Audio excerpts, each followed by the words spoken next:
Hello पिलामाने समस्तଙ୍କୁ टीएपएल Odia रे बहुत बहुत स्वागत। आज आम एक नुआ वीडियो तुम इंग्लिश ग्रामर नुआ चैप्टर नहीं कि आसी जाइए। आज आम सेंटेंस उपर आलोचना करवा। आम आमर प्रीवियस सब सेक्शन में आमर कौन पढ़ते आम टेन्स उपर पढ़ी टेन्स क्वेश्चन सब प्रैक्टिस करते। आज आम आमर सेंटेंस देखा टाइप्स ऑफ सेंटेंस कौन आलोचना करवा है। ठीक अच्छे आउ पे तुम मैंने पढ़ुच तो पढ़ापढ़ी करूँ है। आउ आमे सिक्वेन्स वाइज सब पढ़ा टाइमली सब जिनसर क्वेश्चन प्रैक्टिस करवा आ परीक्षा बेलू आमको किसी प्रोब्लेम हम ना। ठीक अच्छे जल्दी जल्दी वीडियो को लाइक शेयर सब्सक्राइब कर दियो सांग मान टे शेयर कर दियो। ठीक अच्छे आउ जो मैंने सब्सक्राइब करन टे जल्दी जल्दी सब्सक्राइब बटन में जाकि सब्सक्राइब कर दियो। ठीक अच्छे पढ़िया पिला स्टार्ट करिया।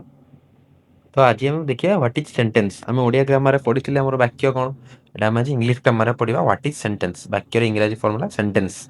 तो सेंटेंस होची a group of words that makes complete sense. एटा होची कोन जोटा आम पढ़ी किछि शब्द मिसी जो अर्थ प्रकाश करती से आम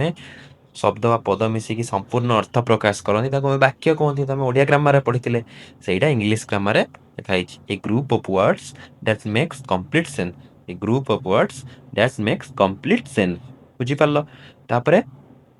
देखो टाइप्स बाय फंक्शन माने काम अनुसार सेंटेंस कौन कौन बुझी पारल। सेठी आमे दुईटा प्रकार देखिथिले ओडिया ग्रामर मन अछि तो तमरो कौन कौन गठनात्मक प्रकारात्मक। ठीक अछि तापरे एबे देखिबा टाइप्स बाय फंक्शन काम अनुसार सेंटेंस केते प्रकार मुख्यतः according to function sentences four types कौन कौन ना डिक्लेरेटिव इंटरोगेटिव इंपेरेटिव एक्सक्लेमेटरी। तो डिक्लेरेटिव कौन डिक्लेरेटिव होची हमर मेक ए स्टेटमेंट माने गोटे मेक्स ए स्टेटमेंट गोटे साधारण कथा जे कहउतबो गोटे सब्जेक्ट वर्ब गोटे हमर ऑब्जेक्ट को नै कि जे कहउतबो गोटे साधारण कथा सेटा हला डिक्लेरेटिव। जेंति एग्जांपल हला आई एम ए स्टूडेंट। तो इंटरोगेटिव कौन इंटरोगेटिव वाला मेनली सब तुम क्वेश्चन माने आस्क ए क्वेश्चन जो क्वेश्चन थी क्वेश्चन मार्क चिन्ह थी सेटा हमर interrogative sentence. Example where do you live बुझी पारल। तापर इंपेरेटिव इंपेरेटिव कौन जो ऑर्डर थी किसी रिक्वेस्ट थी किसी एडवाइस थी जोटा हमर आदेश व अनुरोध बोली कह जाए सेटा हला हमर इंपेरेटिव। जेमति shut the door open the door come come here ये सब है हमर इंपेरेटिव जोटा आदेश कि ऑर्डर कि किसी रिक्वेस्ट थी सेटा हला हमर इंपेरेटिव। तापर एक्सक्लेमेटरी एक्सक्लेमेटरी कौन ना एक्सप्रेस सरप्राइज और फीलिंग एक्सप्रेस सरप्राइज और फीलिंग ये सब वर्ड गुड़ा मन रखियो एगुड़ा सब की वर्ड गुड़ा जोटा कि हमर सेंटेंस को सॉरी से डेफिनेशन को हाईलाइट करे। तो एक्सक्लेमेटरी कौन ना एक्सप्रेस सरप्राइज और फीलिंग जे विस्मय व आश्चर्यचकित वाक्य जी what a beautiful rose what a beautiful rose देखो ये एक्सक्लेमेटरी चिन्ह भी अच्छी। तो यहाँ हमारे एक्सक्लेमेटरी। तो बुझी पारल सिंपल सेंटेंस हमर चारि टाइप रो कहा अनुसार फंक्शंस अनुसार कौन कौन ना डिक्लेरेटिव इंटरोगेटिव इंपेरेटिव एक्सक्लेमेटरी बुझी पारल। आमे जेमती ओडिया रे पढ़ी पिला माने तमर आमर नास्ति सूचक आमर प्रश्नवाचक आदेश व अनुरोधमूलक विवृत्ति सूचक ये विवृत्ति सूचक है डिक्लेरेटिव प्रश्नवाचक है इंटरोगेटिव आदेश व अनुरोध सूचक है इंपेरेटिव आउ विस्मय सूचक है एक्सक्लेमेटरी। इंग्लिश ओडिया पाखापाखि सेम रोज। ठीक अच्छे पिला माने बुझी पारल। ठीक अच्छे नेक्स्ट देखिबा तापरे एबे गठन अनुसार देख से पढ़ले फंक्शन एपला गठन जो structure according to structure structure अनुसार सेंटेंस थ्री टाइप्स कौन कौन ना simple sentence compound sentence complex sentence. Simple sentence जोटा सरल वाक्य कंपाउंड सेंटेंस है यौगिक वाक्य कॉम्प्लेक्स सेंटेंस है जटिल वाक्य। ठीक अच्छे सिंपल सेंटेंस कौन has only one finite verb गोटे कौन गोटे फाइनाइट वर्ब थी फाइनाइट वर्ब देखिए आम आगु फाइनाइट वर्ब कौन एवं मन रख simple sentence has only one finite verb. सेमती कंपाउंड सेंटेंस कौन माने compound sentence has two independent sentence joined by and but or yet कौन कहला ना कंपाउंड सेंटेंस होची टू इंडिपेंडेंट सेंटेंस माने दुईटी इंडिपेंडेंट सेंटेंस जोटा कि हमरो जॉइंड बाय बट येट ये सब दुईटी स्वाधीन वाक्य थी इंडिपेंडेंट और जॉइन करथो एंड बट येट ये सब जिंस द्वारा सेटा हमर कंपाउंड सेंटेंस। अरे कॉम्प्लेक्स सेंटेंस कौन one main clause and one more subordinate clauses गोटे इंडिपेंडेंट क्लोज गोटे डिपेंडेंट क्लोज ये गोटे मेन क्लोज ये हमर dependent clause sorry independent clause और one or more subordinate close जोटा हमर इंडिपेंडेंट क्लोज माने गोटे हला हमर कोन गोटे वाक्य अंश अन्य उपर निर्भरशील करथुव गोटे हला प्रधान वाक्य जोटा कि वन मेन क्लोज और गोटे हला सबऑर्डिनेट क्लोज जोटा कि अप्रधान वाक्य। ବୁଝିପାରିଲ ଆଗକୁ ଦେଖିବା ଆମେ ଏବେ ମନେ ରଖ types of structure recording sentence ତିନି ପ୍ରକାର simple sentence compound sentence complex sentence simple sentence से गोटे फाइनाइट वर्ब थिबो सेटा हबो सिंपल सेंटेंस कंपाउंड सेंटेंस रे टू इंडिपेंडेंट सेंटेंस थिबो join by and but yet सेटा हला कंपाउंड सेंटेंस कॉम्प्लेक्स सेंटेंस हला गोटे मेन क्लॉज थिबो आ गोटे सबऑर्डिनेट क्लॉज थिबो ठीक अछि बुझी पारलो स्ट्रक्चर अनुसार देखिले फंक्शन अनुसार देखिले तापरे एबे simple sentence simple sentence kono a simple sentence is a sentence that has only one finite verb गोटे finite verb थिबो it express a complete thought जो वाक्य रे गोटे finite verb बा गोटे समापिका क्रिया थाए ताहाकू simple sentence कुआ जाय बुझी पालो एथिरे गोटे subject एवं गोटे predicate थाए बुझी पालो गोटे finite verb थिबो एवं गोटे subject predicate थिबा ये sentence को हमें simple sentence बोली कुहंती ठीक अछि he is a boy Ram is going to school एगुड़ा सब सिंपल सेंटेंस ठीक अछि गोटे फाइनाइट वर्ब अछि हला he is a boy eighty गोटे वर्ब अछि तो सेटा अब हमरो simple sentence Ram is a good boy eighty मध्ये गोटे सिंपल सेंटेंस गोटे फाइनाइट वर्ब बुझी पारला गोटे मात्र वर्ब थिबो फाइनाइट वर्ब ठीक अछि तब देखिए फाइनाइट वर्ब जो आम कहते जो फाइनाइट वर्ब को नहीं कि आम सिंपल सेंटेंस कहते से फाइनाइट वर्ब टी कौन ओडिया आम समापिका क्रिया बोली पढ़ी देख the finite verb is the master verb of a sentence the finite verb is the master verb of a sentence it's tells about the time and follow the subject it's tell about the time जोटे tense and follow the subject बुझी पारल एटा को master verb बोली कहते sentence रो ये आमको time बा tense एवं सब्जेक्ट अकॉर्डिंग हमर केते को टेंस अछि केउ सब्जेक्ट अछि ए सब फाइनाइट वर्ब द्वारा आमे जानि पारंती तो सरल ओडिया रे कहिबा को गले जेउ वर्ब को देखि आमे टेंस बा प्रेजेंट बा पास्ट चिन्हि पारु एटा को टेंस रे अछि ताको आमे चिन्हि पारु ताको आमे फाइनाइट वर्ब बोली कहंती वाक्यर प्रथम वर्ब टी ही सब बळे फाइनाइट वर्ब हेतु एटा मोस्ट इंपोर्टेंट पिला माने मन रखियो वाक्यर प्रथम वर्ब टी हमर सब बळे फाइनाइट वर्ब हेतै आ जेउ वर्ब को देखि के आमे कोन टेंस चिन्हि पारु सेटा हमर फाइनाइट वर्ब बोली कुआ जाय the finite verb is a master verb of a sentence it tells us about the time and follows the subject हला टाइम विषय रे जणाए एवं सब्जेक्ट को फॉलो करी के हमको जणाए एवं वाक्यर प्रथम of the first verb of the sentence is always the finite verb बुझी पारलो द टू गोल्डन रूल्स देखो the time rule tense को कहछि it changes when the time changes present I play football past I played football देखो eighty present I play football हैला played अछि बोली हमें कहले एटा present tense जेतले से playटा played हे जाउछि सेटा हमर कोन होछि ना past tense हे जाउछि तो played हमें जानि पारले एटा present tense played हे गला past tense तो बुझी पारलो हमर केमती हमर verb अनुसार टेंस चेंज होची तो वर्ब माध्यम हमें जानि परछन एटा को टेंस तो सेटा हला हमरा फाइनाइट वर्ब ठीक अछि बुझी पारलो नेक्स्ट देखिबा बुझी परछ पिला माने ठीक अछि तापर देखो सेकंड रूल सब्जेक्ट रूल एटी हमें सब्जेक्ट केमती जानिबा चेंजेस होची वर्ब कानो सब्जेक्ट पई देखो आई गो टू स्कूल मु स्कूल को जाए ही गोज टू स्कूल देखो एठी मु कहिछि आई गो टू स्कूल भी present tense he goes to school भी प्रेजेंट टेंस देखो एठी वर्ब कोन हला हमरो वर्ब रे कोन हला चेंजेस हला हमर गो हला गोज हला काहे की हला काहे कोन पई हला ना वर्ब चेंज हला सब्जेक्ट पई जेहेतु आई ता हमर फर्स्ट पर्सन से नॉर्मली रहिला किंतु ही ता हमर कोन ही ता हला हमर थर्ड पर्सन सिंगुलर पाखरे हमर वर्ब रे कोन एस किबा ईएस लागे एटा तमे जानछो सेति पई हमर जदि हमें लगेबा डज जो हमर हेल्पिंग वर्ब पई हमर एठी डज व्यवहार करा जे डज लागिले एस यस लागेनी किंतु जदि डज लागिनी तो वर्ब रे हमर मेन वर्ब रे जो फाइनाइट वर्ब रे एस किबा यस लागी बाकी लागी वर्ब टी देखा जिवो सेति पई गोटा एठी गला गोज बुझी पारलो सब्जेक्ट पई वर्ब टी चेंज हे गला ठीक अछि सब्जेक्ट बदलिला सेति पई गोटा गोज हला तेनु हला फाइनाइट वर्ब एठी तार लेखाला देखो it changes according to the subject बदलिले यह बदले दुईटा गोल्डन रूल पढ़िले गोटे जो टाइम रूल आ गोटे सब्जेक्ट रूल आमे टेंस चेंज हेले हमर कोन वर्ब भी चेंज होउची हला सेंति सब्जेक्ट चेंज अकॉर्डिंग हेले वर्ब मध्ये सेंति चेंज होउची ठीक अछि बुझी पारलो पिला माने बुझी पारलो नेक्स्ट देखिबा एबे देखिबा द सिंपल सेंटेंस एबे देखिबा हमें कोन ना द सिंपल सेंटेंस तो कोन एटा ना the simple sentence is a sentence that has only one finite verb it express A complete thought बुझी पारला हमें आगे फर्स्ट फाइनाइट वर्ब कौन देखिले फाइनाइट वर्ब कौन बुझिले तापर आमे जो सिंपल सेंटेंस रो डेफिनेशन यूज करूथले कौन ना जो वाक्य रे गोटे मात्र फाइनाइट वर्ब थिबो ताको आमे सिंपल सेंटेंस बोली कहबा सेटा आमे बुझिले तो ठीक अछि जानि पारलो फाइनाइट वर्ब काहा को कहआ जाय एवं सिंपल सेंटेंस रो डेफिनेशन कौन बुझि पारलो ठीक अछि तो एटा लेखा है देख सरल वाक्य रे सरल ओडिया रे जो वाक्य रे केवल गोटे फाइनाइट वर्ब बा समापिका क्रिया थाए ताको सिंपल सेंटेंस कहआ जाय एथिरे गोटे सब्जेक्ट और गोटे प्रेडिकेट थाए ठीक अछि बुझि पारलो तापर देखो formula the subject plus one finite verb equal to simple sentence सही कथा लिखा हला subject plus one finite verb equal to simple sentence mister Anil Mahanty is a teacher देखो मिस्टर अनिल महांती हला सब्जेक्ट इज ता हला हमर फाइनाइट वर्ब तेनु एहा गोटी हमर सिंपल सेंटेंस सब्जेक्ट सहित हमर फाइनाइट वर्ब थिले सेटा हमर सिंपल सेंटेंस बोली कहबा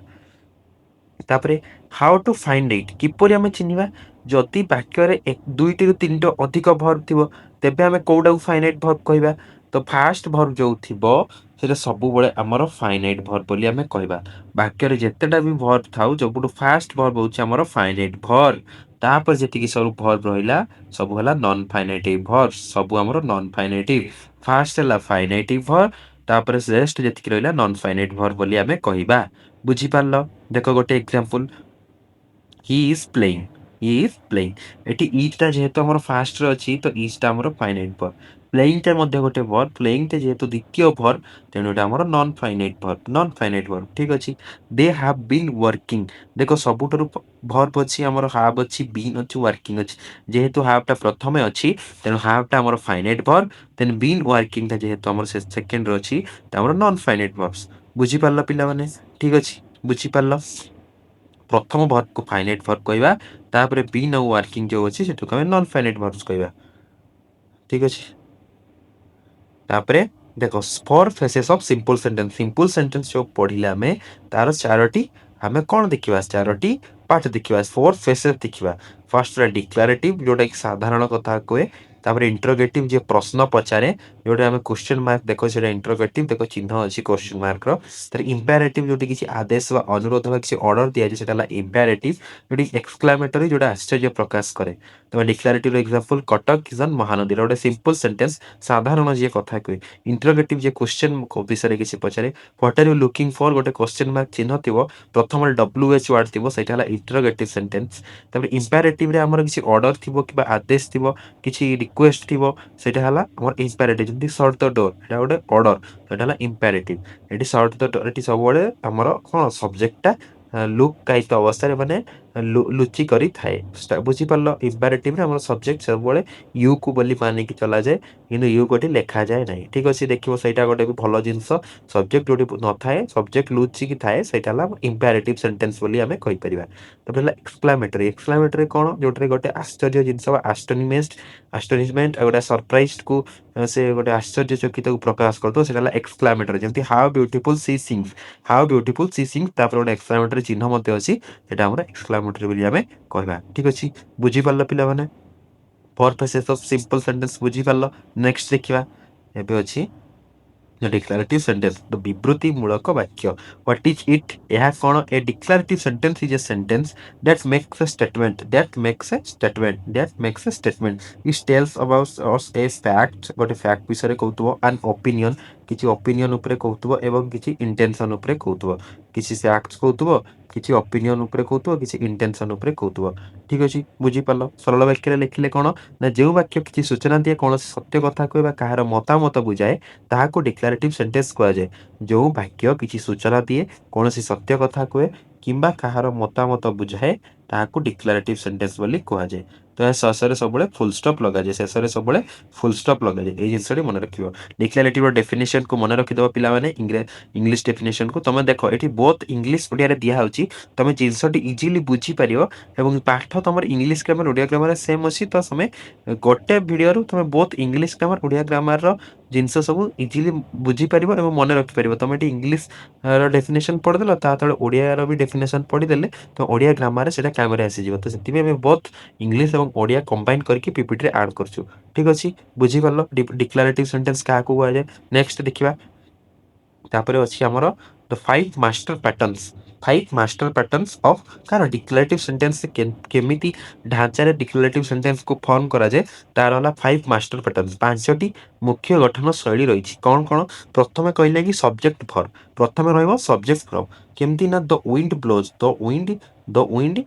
विंड द ब्लोज एठी देखो पवन बोहुची द विंड हला सब्जेक्ट ब्लोज हला वर्ब एठी हला ब्लोज टा फाइनाइट वर्ब गोटे ब्लोज गोटे वर्ब अछि तो सब्जेक्ट वर्ब गोटे मध्य डिक्लेरेटिव फॉर्म सेंटेंस रो स्ट्रक्चर तापरे सब्जेक्ट वर्ब एग्रीमेंट सब्जेक्ट गोटे थिबो वर्ब गोटे थिबो ऑब्जेक्ट गोटे थिबो कोन ना subject plus verb plus object she will sell a car she will sell a car she टा हमर हेगला सब्जेक्ट विल गोटे वर्ब सेल मते गोटे वर्ब ए कार कोन बिक्री कला गोटे कार बिक्री कला कौन पचारे जो आंसर पाइली सेटा ऑब्जेक्ट ओडिया ग्रामर आम भलसे पढ़ी कर्म किए कर्ता किए क्रिया किए सब ओडिया ग्रामर भलसे देखी तो एठारे सब्जेक्ट हला कर्ता सी वर्ब हमर क्रिया हला विल गोटे वर्ब जोड़ी फाइनाइट वर्ब प्रथम वर्ब सेल हमर नॉन फाइनाइट वर्ब ए कार कौन सेल कला गोटे कार एटा हला ऑब्जेक्ट एटा हला हमर कौन कर्म ठीक अछि तापरे subject plus verb plus object 1 plus object 2 eighty देखिले गोटे ऑब्जेक्ट एटी दुईटा ऑब्जेक्ट एटा गोटे स्ट्रक्चर गोटे ऑब्जेक्ट थिबो तापरे दुईटा ऑब्जेक्ट भी थिबो देखो the teacher taught us English the teacher taught us English the teacher ही गला सब्जेक्ट टॉट ही गला वर्ब अस गोटे हला ऑब्जेक्ट कहा को पढ़ेले आम मान कौन पढ़ेले इंग्राजी पढ़ेले अस पई मते गोटे ऑब्जेक्ट आउ इंग्लिश पई मते गोटे ऑब्जेक्ट तो ऑब्जेक्ट 1 ऑब्जेक्ट 2 जानलो सब्जेक्ट प्लस वर्ब जानलो subject plus verb plus object जानले subject plus verb plus object 1 plus object 2 मते जानले तापरे subject verb plus complement the sky got dark subject plus verb plus complement तो एटी हमें देखिले subject plus verb plus complement complement कोन complement गोटे एमती जिंस अछि वर्ब को कॉम्प्लीमेंट ऐड कले आम सब्जेक्ट आमर सॉरी सेंटेंस टा अधिक कंप्लीट लागे अधिक एनहांस करे वाक्य को अत्यंत सुंदर करे सेटा हमर complement the sky got dark एटा स्काई सब्जेक्ट गॉट वर्ब एवं फाइनाइट वर्ब डार्क ही गला हमर कॉम्प्लीमेंट तापरे subject plus verb plus object plus complement देखो they elected mister Das as mister Das president they subject elected verb mister Das object mister Das टा हमर हे गला ऑब्जेक्ट देन कॉम्प्लीमेंट से हमर हे गला प्रेसिडेंट ठीक अछि बुझी पारलो सब्जेक्ट वर्ब देखिले सब्जेक्ट वर्ब ऑब्जेक्ट देखिले सब्जेक्ट वर्ब ऑब्जेक्ट 1 ऑब्जेक्ट 2 देखिले subject plus verb plus complement देखिले एवं तापर subject verb plus object plus complement देखिले ठीक अछि five form master patterns of कार डिक्लेरेटिव सेंटेंस हमें देखिले ठीक अछि बुझी पारलो मुख्यतः पिला माने मेनली जानिगले पांचटा स्ट्रक्चर से मने रखि दियंती किंतु से माने कॉम्प्लीमेंट ऊपर टिके कंफ्यूज हो जांती कॉम्प्लीमेंट ऑब्जेक्ट ऊपर सब बळे से माने कंफ्यूजन पिलांकर रुहे तो चलो नेक्स्ट देखियो सब हमें कॉम्प्लीमेंट ऑब्जेक्ट कोन किपरि डिफरेंस होची तो देखो पिला माने एठे सबुठर अधिक द्वंद्व रे पड़ती ऑब्जेक्ट और कंप्लीट मध्ये रे देखो ऑब्जेक्ट टा कोन ना कर्म क्रिया बा कर्मटी कहा ऊपर होची ताहा को बुझाए देखो I eat an apple I eat an apple तो एठी हमर जो कामटी हैला मु गोटे एप्पल मु एप्पल खाए खाइबो छाड़ तो मु कोन खाइली ना एप्पल जो कामटी हैला कहा ऊपर क्रिया बा कामटी हैला कहा ऊपर होची गोटे हमें खाइबाटा एप्पल ऊपर हैला तो सेटा गला हमर ऑब्जेक्ट किंतु कॉम्प्लीमेंट कोन ना सब्जेक्ट ऑब्जेक्ट विषय अधिक खाली सूचना दिए विशेषण परी कामटा करे जेमति हमर विशेषण विशेष्य को अधिक सूची विशेषित करे जो एडजेक्टिव टा हमर नाउन को अधिक मॉडिफाई करे जेमति कॉम्प्लीमेंट सब्जेक्ट बा ऑब्जेक्ट को अधिक ता विषय सूचना दिए जेमति देखो ही लुक्स वरिड एटी देखो वरिड टा हमर ही पई कहला ही लुक्स वरिड टा कोन ही पई अधिक रूपे एनहांस कला तो एटा हमर सब्जेक्ट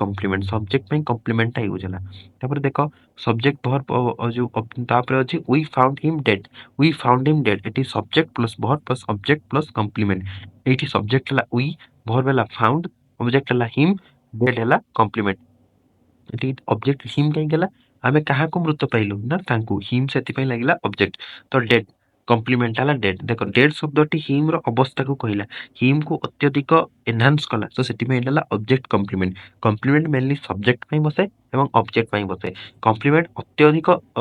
वाक्य रे से सब्जेक्ट एवं ऑब्जेक्ट को अत्यधिक कोन करे ना विषय अधिक सूचना दे सेटा हला हमर कॉम्प्लीमेंट बुझी पारलो आ क्रिया को जो अधिक मात्रा रे दर्शाए सीए होची हमर ऑब्जेक्ट ठीक अछि बुझी पारलो पिला माने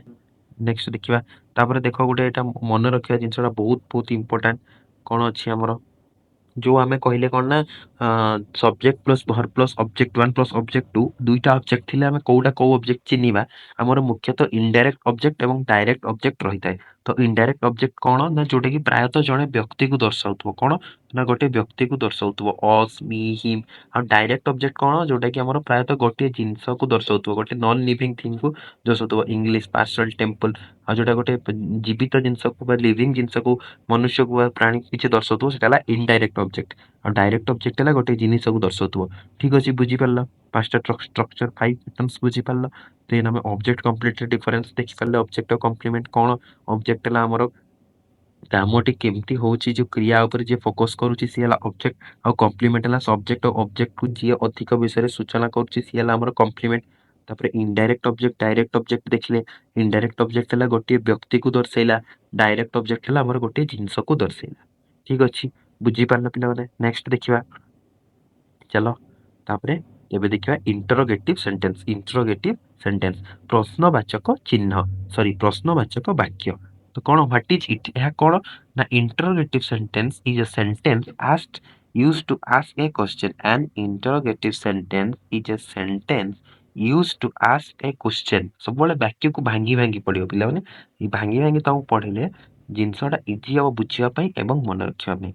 ठीक अछि an interrogative sentence is a sentence used to ask a question. It always ends with a question mark. It always ends with a question mark. Interrogative sentence एमती गोटे interrogative sentence एमती गोटे वाक्य जोउथरे आमे कोन किछि प्रश्न करा जाय किछि प्रश्न पचरा जाय एटा सब बेले गोटे क्वेश्चन मार्क सहित एंड होइथे। बुझी पारलो सेतार इंग्लिश मीनिंग टा मन रखिबो an interrogative sentence is a sentence used to ask question. It always ends with a question mark. बहुत सिंपली लिखा है इजी लैंग्वेज रे इजीली तमे मने रखी पारिबो। ठीक अछि तबरे सरल ओडिया रे कोन जेउ वाक्य द्वारा किछि प्रश्न पचरा जाय ताको इंटरोगेटिव सेंटेंस कहा जाय। यार शेष रे सब बळे प्रश्नवाचक चिन्ह लागे केते इजीली लिखा है देखो पिला माने इजीली तमे मने रखी पारिबो। जेउ वाक्य द्वारा किछि प्रश्न करा जाय बा पचरा जाय ताको इंटरोगेटिव सेंटेंस कहा जाय। या शेष रे सब बळे प्रश्नवाचक चिन्ह लागे। बुझी पारलो इजीली मने रहि जिवो डेफिनेशन भलसे पढ़ीदेव मन रही। ठीक अच्छे तापरे the two part interrogative sentence रो दुईटी मुख्य प्रकार कौन कौन टाइप हला yes no question type two हला WH question. Yes no question कौन देखिबा एही प्रश्न गुड़िक हमर ऑक्सिलरी वर्ब जोटा कि हमर हेल्पिंग वर्ब रु आरंभ होए यार उत्तर केवल यस किंबा नो रे दिया जाई पारे। एही प्रश्न गुड़िक ऑक्सिलरी वर्ब रु आरंभ होए हमर ऑक्सिलरी वर्ब को गुडा से पिला माने हमर जो इज हे गला आम हे गला आर हे गला have has had did do does एगुडा सब ऑक्सिलरी बा हेल्पिंग वर्ब। मेन वर्ब सब कोडा हमर जोडा गो आस्क ईट एगुडा सब मेन वर्ब। एगुडा जो ऑक्सिलरी वर्ब रे हमर जो सब वाक्य रे आरंभ होई तापरे शेष रे गोटे प्रश्नवाचक चिन्ह रहउतबो सेटा हला हमर यस नो क्वेश्चन। आ तार आंसर ता यस नो रे दिया हेइताए सेति पई आमे ताहाकू कोन कोंदी यस नो क्वेश्चन रो आंसर टाइप 1 बोली कोंदी। देखो did she attend the class example did she attend the class से क्लास जाइथिले कि देखो एटा हमर did ता प्रथम को आसी गला जेहेतु did लागिची past tense रो एटी attend एटा हमर attend रो verb 3 नै कि did लागितो हेतु verb 1 हैला तेनु तापरे क्वेश्चन मार्क पसिला ऑक्सिलरी वर्ब आगो को आसिला तापरे सब्जेक्ट रहिला तापरे मेन वर्ब रहिला तापरे ऑब्जेक्ट रहिला। बुझी पारलो खाली ऑक्सिलरी वर्ब टा हमर हेल्पिंग वर्ब टा आगो को जीवो तापरे क्वेश्चन टी हेई जीवो। मु जदि आंसर देबी ना से क्लास आसी नथिला नो सी तापरे नो लागी गला परे जो हमर ऑक्सिलरी वर्ब सेटा जगह को पळे आसीबो तापरे नोट आगे लागिबो नो सी डिड नॉट तापरे डिड पाखरे गोटे लागिबो ऑक्सिलरी वर्ब पाखरे हमर गोटे नॉट लागिबो no she did not attend the class. बुझी पारलो सेमती are you joining the picnic एटी आर आगो को पळे आसिला are you joining the picnic तापरे मु जदि यस लगेबी yes I am joining the picnic. ठीक अछि यस ता हमरो लागिला तापरे बुझी पारलो तापरे ऑक्सिलरी वर्ब माने से प्रथम रे लागिबो आंसर हला बेले हमरो नोटा आंसर हला बेले हमरो जो नोटा प्रथम लागिबो तापरे नो रे तापरे सदी सी वर्ब परे हमरो डिड पाखरे नॉट लागिबो। बुझी पारलो तापरे डब्ल्यूएच क्वेश्चन हमरो आ गोटे टाइप 2 डब्ल्यूएच क्वेश्चन कोन फॉर्मेट रे एही प्रश्न गुडी को डब्ल्यूएच वर्ड्स रु आरंभ होए यार उत्तर रे हमको किछि सूचना देबा को पड़े उत्तर ସୂଚନା ଦେବାକୁ ପଡେ। WH words କୋଉଟା ହ୍ୱାଟ, ହ୍ୱେୟାର, ହ୍ୱାଟ କଣର ପ୍ରଶ୍ନ, ହ୍ୱେୟାର କେଉଁଠାରେ କୌଣସି ସ୍ଥାନ, ହ୍ୱାଇ ହେଲା କାହିଁକି, ହ୍ୱେନ୍ ସମୟକୁ ପଚାରେ, ହୁ ହେଲା କାହାକୁ, ହ୍ୱିଚ୍ ହେଲା କିଛି ଜିନିଷ ଉପରେ ପଚାରିଲେ, ହୁଜ୍ ହେଲା ଆମର କଣ, ହୁଜ୍ ହାଉ ହେଲା କିପରି, ହୁଜ୍ ହେଲା କାହାର, ତାପରେ ଆମର ହୁମ୍ ହେଲା ହୁଜ୍ ହେଲା କାହାର, ହାଉ ହେଲା କିପରି, ହୁମ୍ ହେଲା କାହାକୁ, ଏଇସବୁ ଜିନିଷ ଆମର ରହିଛି। ତ ଦେଖ ହ୍ୱାଟ ଆର୍ ୟୁ ଲୁକିଂ ଫର, ତୁମେ କଣ ଖୋଜୁଛ। ହୁ ରୋଟ୍ ଦ ମହାଭାରତ, ମହାଭାରତ କିଏ ଲେଖିଥିଲେ। ପ୍ରଥମେ ରହିବ ଆମର WH ୱାର୍ଡ, ତାପରେ ଆମର ରହିବ ଭର୍ବ, ଯୋଉଟା କି ଆମର ପ୍ରଥମେ ଯୋଉ ତ ଅକ୍ଚୁଆଲି, ତାପରେ ମେନ୍ ଭର୍ବ, ତାପରେ ସବଜେକ୍ଟ, ତାପରେ ଆମର ଅବଜେକ୍ଟ। ଠିକ ଅଛି, ବୁଝିପାରିଲ। ଫାର୍ଷ୍ଟ ହେଲା WH ୱାର୍ଡ, ତାପରେ ଆମର ଭର୍ବ, ତାପରେ ଆମର ସବଜେକ୍ଟ, ତାପରେ ଅବଜେକ୍ଟ। ଠିକ ଅଛି, ବୁଝିପାରିଲ। Two parts yes no question ଏବଂ WH ୱାର୍ଡ କ୍ୱେଶ୍ଚନ।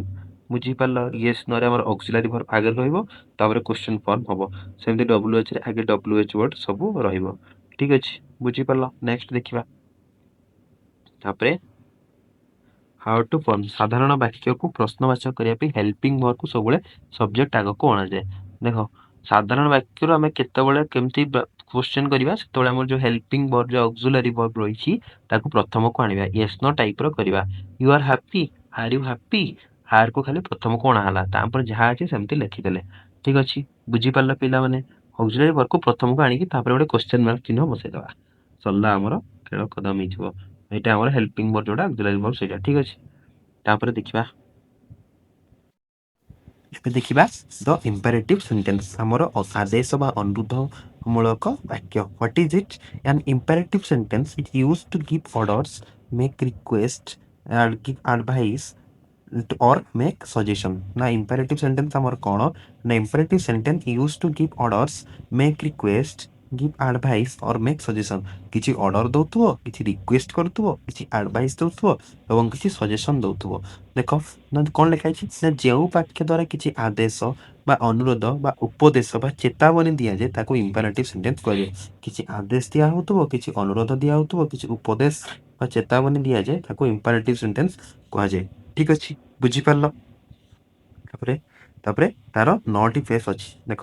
ତାର 9ଟି ମୁଖ୍ୟ ରୂପ। ଗୋଟେ ହେଲା ଅର୍ଡର ଫର୍ମାଟରେ। ଅର୍ଡର ଫର୍ମାଟରେ କଣ, ସଟ୍ ଦ ଡୋର, କ୍ଲୋଜ ଦ ଡୋର, ଓପନ ଦ ଡୋର, ଏସବୁ ଅର୍ଡର ଦିଆହଉଛି। ରିକ୍ୱେଷ୍ଟ, ପ୍ଲିଜ ହେଲ୍ପ ମି, ଦୟାକରି ମତେ ସାହାଯ୍ୟ କର, ଏଠି ରିକ୍ୱେଷ୍ଟ କରାଗଲା। ତାପରେ ଆଡଭାଇସ୍, ଆଡଭାଇସ୍ ଆକାରରେ କଣ, ରେସପେକ୍ଟ ୟୋର ଏଲ୍ଡର୍ସ, ବଡମାନଙ୍କୁ ସମ୍ମାନ କର, এটা ଗୋଟେ ଆଡଭାଇସ୍ ଦିଆଗଲା। କମାଣ୍ଡ, କମାଣ୍ଡରେ ମାର୍ଚ ଅନ୍ ସୋଲଜର୍ସ, ଦେଖ ଆଗକୁ ବଢ ସୈନିକ ମାନେ, ମାର୍ଚ ଅନ୍ ସୋଲଜର୍ସ। ତାପରେ କିଛି ସଜେସନ ହିସାବରେ ଅର୍ଡର ଦେଖିଲେ, ରିକ୍ୱେଷ୍ଟ ଦେଖିଲେ, ଆଡଭାଇସ୍ ଦେଖିଲେ, କମାଣ୍ଡ ଦେଖିଲେ, ତାପରେ suggestion. Let's go on a picnic, ଚାଲ ପିକନିକ ଯିବା, ଏଟା ଗୋଟେ ଫର୍ମାଟ। ତାପରେ ପ୍ରେୟାର ଫର୍ମରେ ହାଭ ମର୍ସି ଅନ୍ ଅସ୍, ଆମ ଉପରେ ଦୟା କରନ୍ତୁ, ହାଭ ମର୍ସି ଅନ୍ ଅସ୍, ଏଟା ପ୍ରେୟାର କରିକି ଆମେ ଯଦି କାହାକୁ କିଛି କହୁଛନ୍ତି, ହାଭ ମର୍ସି ଅନ୍ ଅସ୍। ତାପରେ warning, beware of pickpockets, be aware of pickpockets, pocket ମାର ପ୍ରତି ସତର୍କ ରୁହନ୍ତୁ, ଏଟା ଗୋଟେ ୱାର୍ନିଂ। ତାପରେ ଇନଷ୍ଟ୍ରକ୍ସନ ଫର୍ମରେ don't right on the wall, don't right on the wall, ଏଟା ଗୋଟେ ଇନଷ୍ଟ୍ରକ୍ସନ ଦିଆହେଲା, କାନ୍ଥରେ ଲେଖ ନାହିଁ, କାନ୍ଥରେ ଲେଖ ନାହିଁ। ତାପରେ wish, have A smooth journey, ତୁମର ଯାତ୍ରା ଶୁଭ ହଉ, ୱିସ୍ ଫର୍ମରେ କୁହାଗଲା ହାଭ ଏ ସ୍ମୁଥ ଜର୍ଣ୍ଣି, ତୁମର ଯାତ୍ରା ଶୁଭ ହଉ। ସବୁ ଗୁଡ଼ିକ ଇମ୍ପେରେଟିଭ ସେଣ୍ଟେନ୍ସର ଫର୍ମ। ଅର୍ଡର ଫର୍ମରେ ହେଇପାରିବ, ରିକ୍ୱେଷ୍ଟ ହେଇପାରିବ, ଆଡଭାଇସ୍ ହେଇପାରିବ, କମାଣ୍ଡ ହେଇପାରିବ, ସଜେସନ ହେଇପାରିବ, ପ୍ରେୟାର ହେଇପାରିବ, ୱାର୍ନିଂ ହେଇପାରିବ, ଇନଷ୍ଟ୍ରକ୍ସନ ହେଇପାରିବ ଏବଂ ୱିସ୍ ହେଇପାରିବ। ତ ପିଲାମାନେ 9ଟା ସେଟା ଫର୍ମକୁ ଟିକେ ଭଲସେ ପଢିବ ଏବଂ ତାର ଏକ୍ସାମ୍ପଲ ଗୁଡାକୁ ଟିକେ ମନେ ରଖିଦବ, ମାନେ ପଢିଦବ, ଇଜିଲି ବୁଝିପାରିବ, ମନେ ରହିଯିବ। ଠିକ ଅଛି, ତାପରେ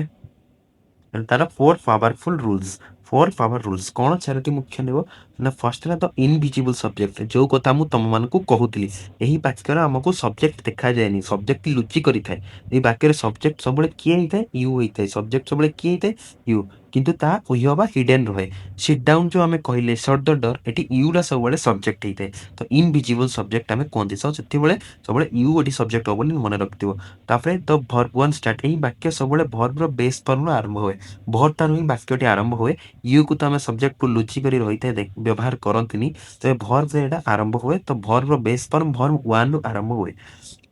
ତ ଯେତେବେଳେ ନେଗେଟିଭ ପାୱାର ତାପରେ ଅଛି, ନେଗେଟିଭ ପାୱାର ଆମେ କଣ କରିବା, ଏଇ ବାକ୍ୟକୁ ଆମେ ଡୋଣ୍ଟ ଲଗାଇ ନେଗେଟିଭ କରିପାରିବା। କଣ କରିବା, ବାକ୍ୟକୁ ଡୋଣ୍ଟ ଲଗେଇକି ଆମେ ଡୁ ନଟ୍ ଲଗେଇକି ନେଗେଟିଭ କରିପାରିବା। तापर नो चेंज एथरे टेंस वॉइस और मॉडलिटी रे कोनोसी परिवर्तन हुए नहीं चारिटा रूल मन रखिलो फर्स्ट ला इनविजिबल सब्जेक्ट सब्जेक्ट यू थाए किंतु केबे हमर लुचि की थाए उइह की थाए ताको हम व्यवहार करंती नहीं सब बेले भर वन को व्यवहार करंती भर वन जो ही वाक्य स्टार्ट हुए तार नेगेटिव रे हमें डू नॉट व्यवहार करंती 4 नंबर रे कोनोसी टेंस बा वॉइस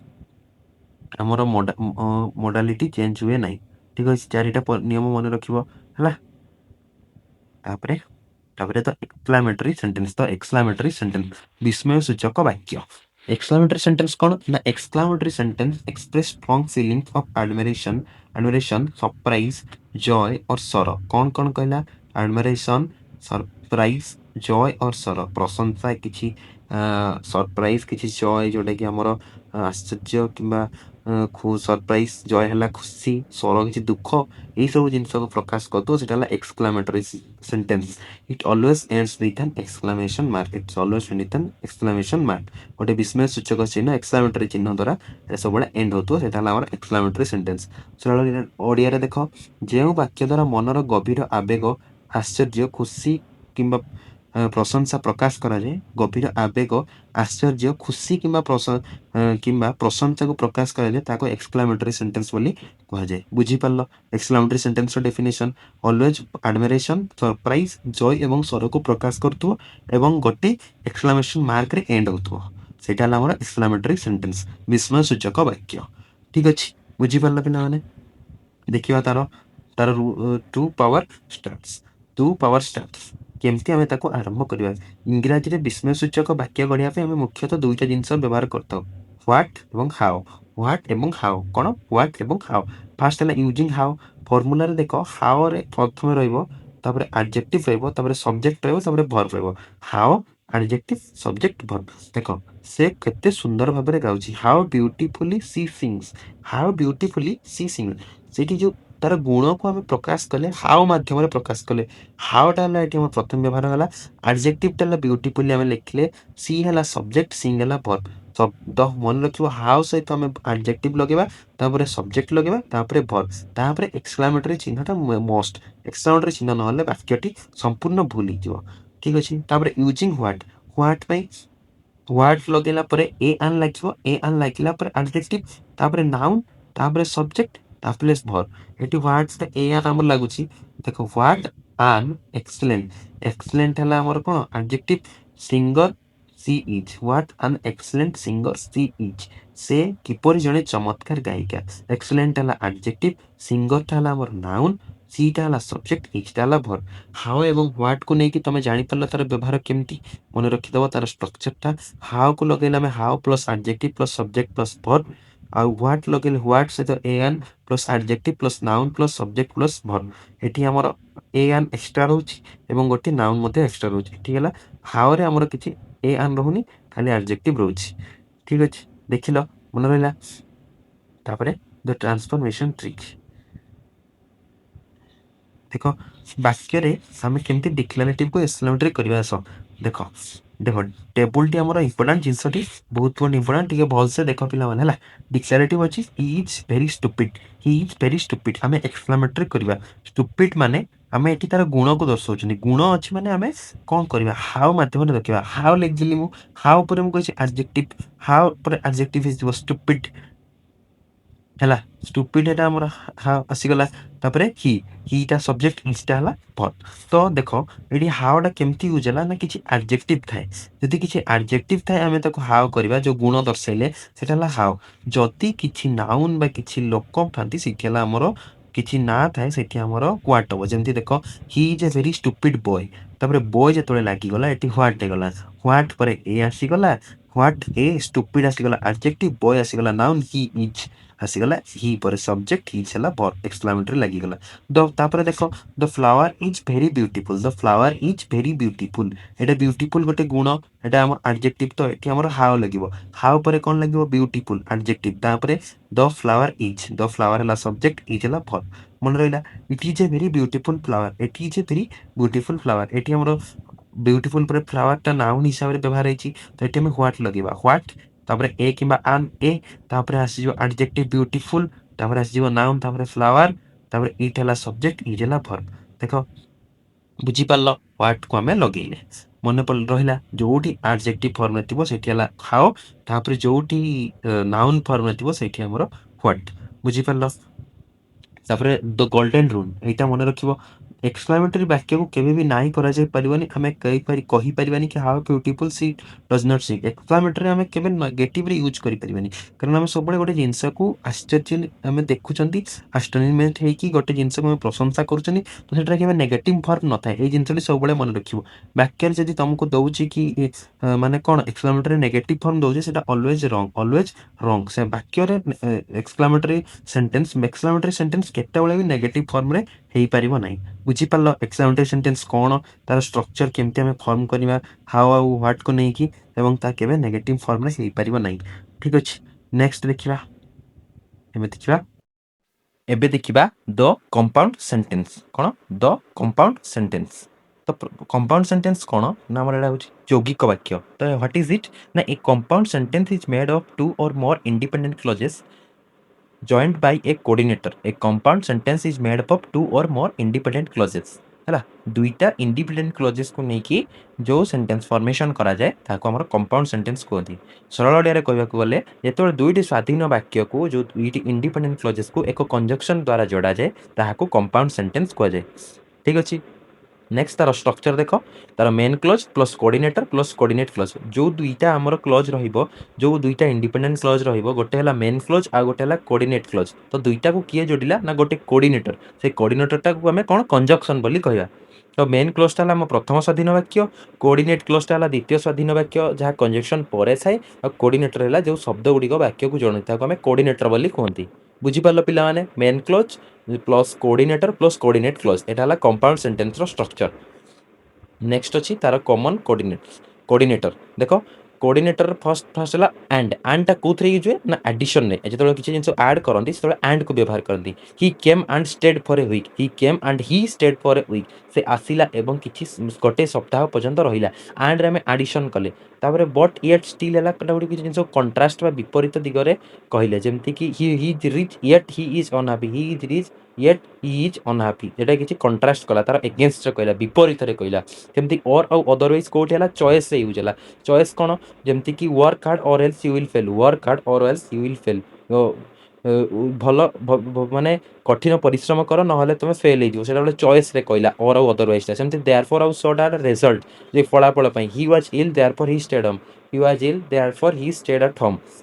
फोर्थ आम रिजन कारण he found it difficult to read for his eyes are falling he found it difficult to read for his eyes are falling एटा आमर रिजन कहला बुझिपार पिलाने बुझिपार एंड है एडिशन बट येट स्टिल है कंट्रास्ट और अदरवाइज है choice therefore सो है रिजल्ट फॉर है रिजन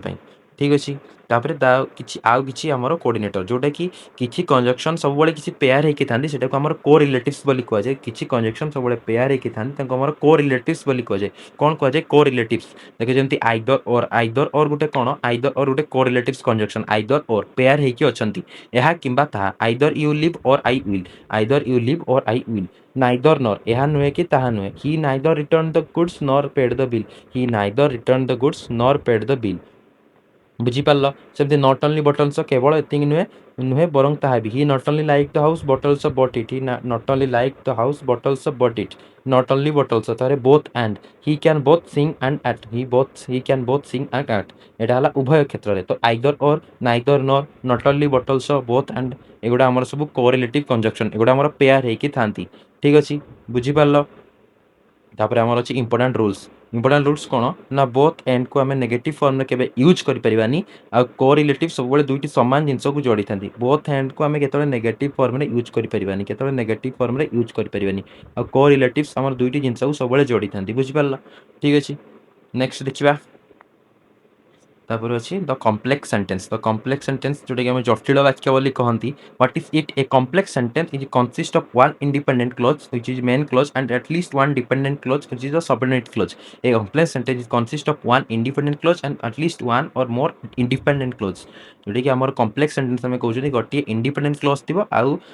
डिपेंडेंट क्लोज थी तो सरल ओडिया कहवाक गले जो वाक्य गोटे मुख्य वाक्य मेन क्लोज थी गोटे एकाधिक निर्भरशील वाक्य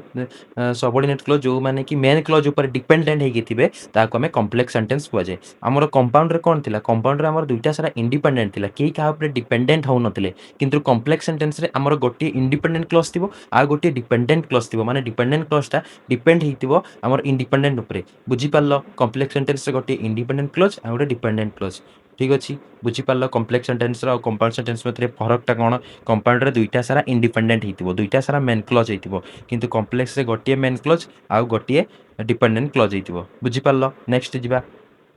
तापरे तार टू पार्ट्स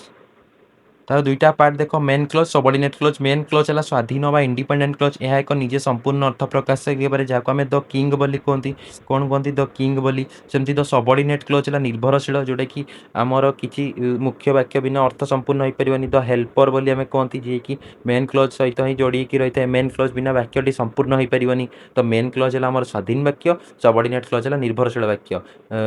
वाक्य निर्भरशील सबऑर्डिनेट क्लॉज मेन क्लॉजटा है द किंग सबऑर्डिनेट क्लॉजटा द हेल्पर बुझीपार तार उदाहरण गोटे देख I am certain that I shall complete the work today I am certain है main clause that I shall complete the work today है subordinate clause I shall complete the work today depend होगी अच्छी I am certain ऊपर I shall complete the work टुडेटा बिना माने कौन सेटा आमर डिपेंडेंट होगी रही आई एम सर्टन ऊपर तो जदि आम दैट शैल आई कंप्लीट लिखिदेबा तार किसी वाक्यर सेन्स बा किसी मीनिंग होनी तो आई एम सर्टन ऊपर ही निर्भर करके रोचे से आई एम सर्टनटा आमर main clause I shall complete the work टुडेटा है सबऑर्डिनेट क्लॉज बुझीपार मेन क्लॉज सब आमर फ्रीडम ता क्या डिपेंड ना किंतु डिपेंडेंट क्लॉजटा आमर सब सबऑर्डिनेट क्लॉजटा सब मेन क्लॉज ऊपर डिपेंड होगी रोचे बुझीपार नेक्स्ट देखा तापर three types of subordinate clause three types of subordinate clauses कौन कौन नाउन क्लोजेस आमर नाउन क्लोज एडवर्ब क्लोज और रिलेटिव क्लोज तो नाउन क्लोज क्या कहगला नाउन क्लोज जहाँ एक विशेष्य परी काम करे जहाँ गोटे विशेष्य को दर्शाए सी है नाउन क्लोज और एडवर्ब क्लोज जहाँ क्रिया विशेषण परी काम करे जहाँ क्रिया विशेषण परी काम करे और रिलेटिव क्लोज जहाँ विशेषण परी काम करे जहाँ विशेषण परी करे रिलेटिव है विशेषण एडवर्ब है क्रिया विशेषण नाउन है विशेष्य बुझीपार तापर देख यहाँ गोटे लास्ट आम स्ट्रक्चर होती टाइप्स ऑफ सेंटेंस उपरे सेंटेंस को केमती इजिली मन रखिपर देख सेंटेंस आम तीन आम देखिले simple compound complex one clause थी आम देखिले सिंपल से तार गोटे वन क्लोज किसी एक्सट्रा ना तापर मोर दैन वन क्लोज थी केमती जान कंपाउंडटा मुझे कहली टू और मोर कोऑर्डिनेट क्लोजेस जोटा कि बोथ आर इंडिपेंडेंट किए क्या डिपेंडेंट होनथे किंतु आमर जदि गोटे डिपेंडेंट आ गोटे इंडिपेंडेंट क्लोज रोचे सेटा आमर कॉम्प्लेक्स सेंटेंस हम सेटा आमर कॉम्प्लेक्स सेंटेंस हम one or more than dependent और सबऑर्डिनेट क्लोजेस रही है कॉम्प्लेक्स सेंटेंस जमती एग्जांपल देला आमर कॉम्प्लेक्स रे although it was raining we went for a walk although it was raining वर्षा होतले मध्ये we went for a walk although it was raining we went for a walk तो सेमती compound रे I wanted to go out but it started to rain बुझी पारलो compound complex रे फरकटा in short कहवा को गले सिंपलटा गोटे आइडिया विषय दर्शाए कंपाउंडटा जॉइंट आइडियाज और कॉम्प्लेक्सटा main idea plus supporting idea को बुझाए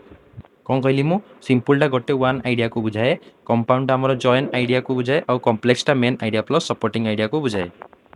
तो बुझीपार पिला माने सिंपल कंपाउंड आमर कॉम्प्लेक्स कौन